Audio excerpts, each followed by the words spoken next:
I sort of have an idea that when one lives beyond personality, that's a sort of ending.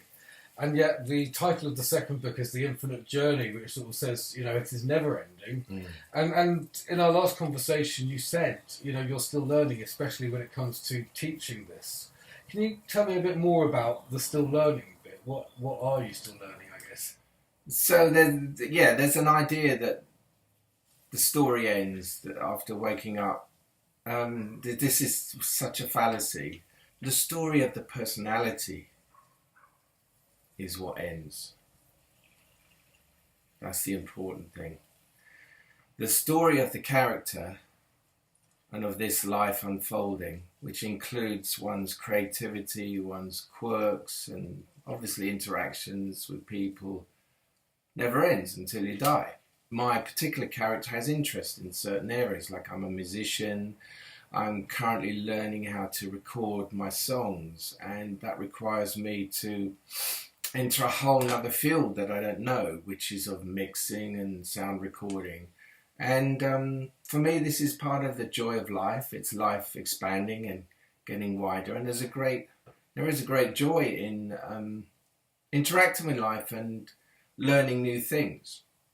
And it requires you to have a beginner's mind. In order to know, to come to a point where you know, one has to kind of admit, I don't know that subject. And the personality doesn't really like that because it likes knowledge is control. If you have the feeling of knowing everything, you feel safer. When you take that away, you feel less safe.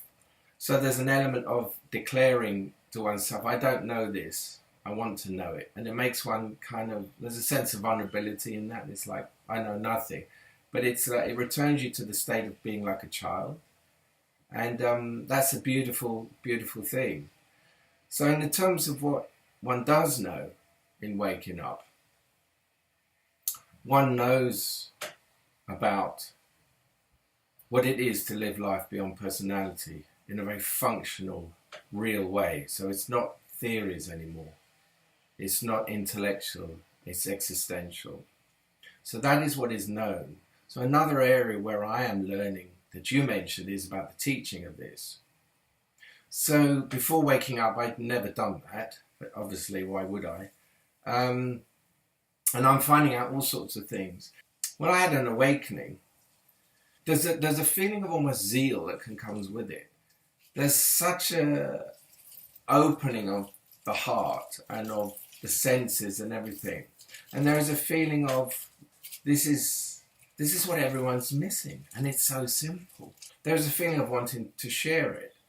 And as an artist, to wanting to share it within one's art forms or one's talents. So I'm a writer.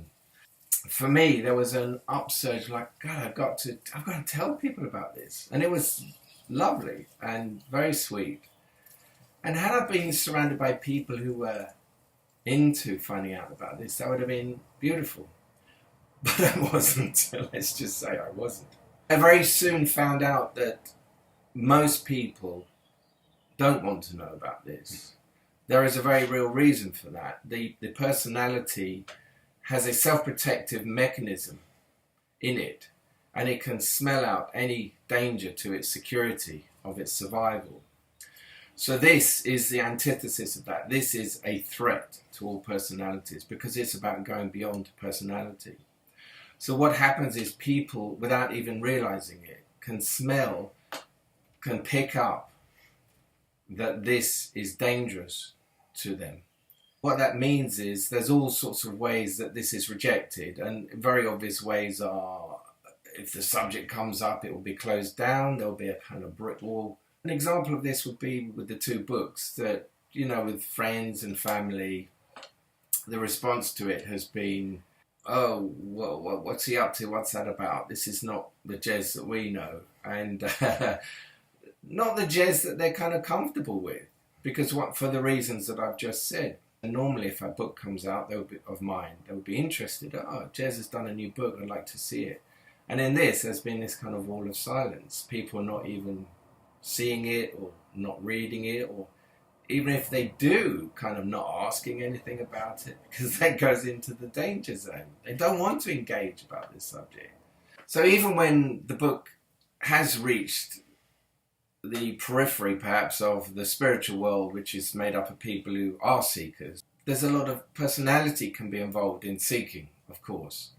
And what that personality does, it wants to protect its area, and if it hears things that fight and disagree with what it wants to protect, it will obviously not be open to what's being said here. Now, from my point of view, all I'm doing is representing this waking up as clearly as possible.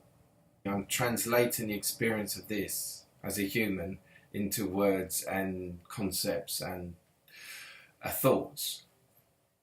But like I say, to some people those thoughts are offensive in that they contradict their idea of what this is. So the personality can come in and seeking and say, well, I think it's like this, and my guru says that, so that you must be wrong. And so once again, one is disabused of the idea of, hey, this is the greatest thing anyone can find. Surely everybody wants the answer. How does one end their suffering of their personality? Most people don't want the answer. Even the people who think they want the answer often don't want the answer. Because, like I said, there's often a lot of personality involved in seeking. That means that they don't really want the way out. And seeking becomes an occupation and a distraction and an engagement and an identity. I'm with this group, I'm with this guru, I believe this. So like I keep coming back to, and I always will, this isn't about belief, this is finding out about what is true. So anyway, so this was part of my learning too. I was perhaps naive in that area. On the other hand, I'd never taught this before, so why would I have experienced it? So then we get to the third area of people who have perhaps read my books or heard me talk, and they are open to this. Now, that doesn't mean that there isn't resistance brought up by it or fear. There will always be resistance until after the shift, because the personality that's still operating and still identified with will come in. So there may be areas of this inquiry that I'm sharing that are usable by them and easily digestible, that they've perhaps worked in those areas and they're comfortable with the concepts, and that's okay. And they'll take it and they'll run with it and they'll learn from it. And then there'll be one area where it's just like a sticking point, what I call an attachment point. And it's explosive, because it's like suddenly their personality, where it's still hiding, is shown up by the teaching.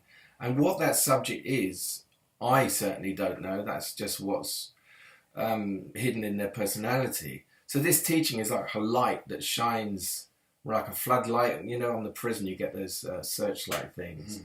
The light sweeps across the field of the personality, and the sticking points are shown up. And you might think, oh, there's nothing there. There's nothing there. This person is really kind of quite clear in some ways, and then bang, and you'll have a really big reaction. And then you come to a very crucial point of how they respond to that. Now, this is a critical point, because the personality can then take over and derail everything.